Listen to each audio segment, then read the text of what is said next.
All right, this week in ISIS, it continues. You know, our airstrikes continue. We didn't really talk about it all week because of the election, but we're doing the airstrikes. We don't seem to know if they're helping or not. Actually, most of the stuff that I'm reading in the last week, it sounds like it's not helping at all. But then there was an interesting video posted by ISIS on YouTube, and it was translated by Aan TV, where a group of ISIS fighters are joking about the girls that they now have sold into sex slavery. So let's take a look.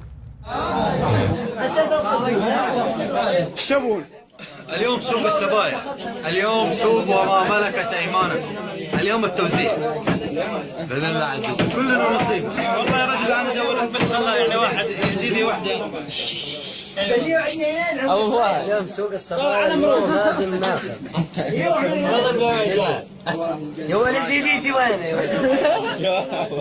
والله السبيعة اشتري سبايا واللي يريد يشتري برضه مش قد تشتريها. والله من يبيع؟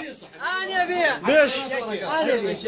3 ورقات. المسدس. 3 ورقات. تختلف اذا كان زرق تختلف. ابيعك بكلوك. هذا 5 ورقات. او كذا. حسب الموديل حسب ورقات. اذا كانت عمرها اخوي لازم نشوفها انت لازم نقلبها نقو يعني نقو سنون 5 العشير. اخوي انا سنون ما لها سنون شرد فيها. حط لها طخم. قضيه شق مله يزيديه. اعطيه ياخذ 2 يصير. Okay, so in some perverse way, this actually seems worse to me than the beheading videos, because the beheading videos, it's over right then and there. You see that it's over. They are literally selling these girls, mostly Yazidi girls, into a lifetime of slavery, and God only knows what these guys are going to do with them. It's pretty awful. This ISIS thing is not getting any better, huh? No. There is no light at the end of the tunnel. There is nothing positive about this. There's nothing you can even spin to make it humorous. Like, this is tragic. It's nightmarish. I mean, the fact that these women were, one of these women got a phone call into a Peshmerga soldier and actually requested that somebody please bomb this building that they were being housed in to put them out of their misery. I mean, it's beyond devastating. Yeah.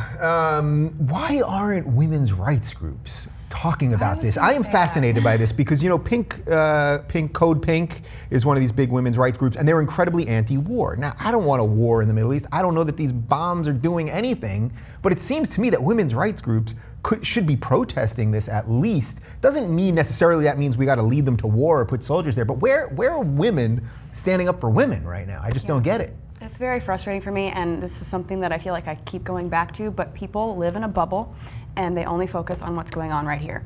And that's really sad. And I looked at the article about this, and there were only like 4 comments on it, only 4.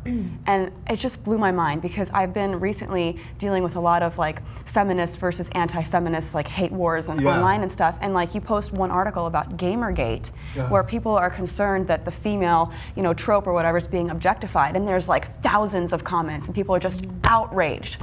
But then something like this happens and it's like you hear crickets. Yeah. Is it partly because we just expect that part of the world to be incredibly backwards, and sadly it just never fails us, right? So if this was happening, if this was happening in France, if it was happening in the Western world, obviously we'd be more upset, or there would be more of an outrage, I guess, from women.